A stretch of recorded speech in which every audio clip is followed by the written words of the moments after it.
என்னுடைய நண்பர்கள், உறவினர்கள் அனைவருக்கும் என்னுடைய வணக்கங்களை தெரிவித்துக் கொள்கின்றேன்.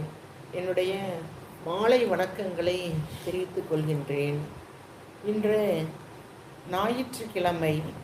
இந்த ஞாயிற்றுக்கிழமை அன்று ராகுகால நேரமானது 4:30 முதல் 6 மணி வரை ராகுகால நேரமாகும்.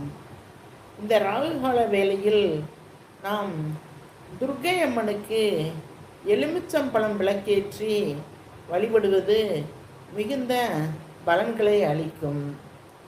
துர்க்கை அம்மனை ராகு காலத்தில் வழிபட நமக்கு சிறந்த நன்மைகள் கிடைக்கும். ராகு காலத்தில் துர்க்கை அம்மனை துதிப்பதற்கென்றே சில பாடல்கள் உள்ளன. துர்க்கை அம்மனை துதித்தால் போதும்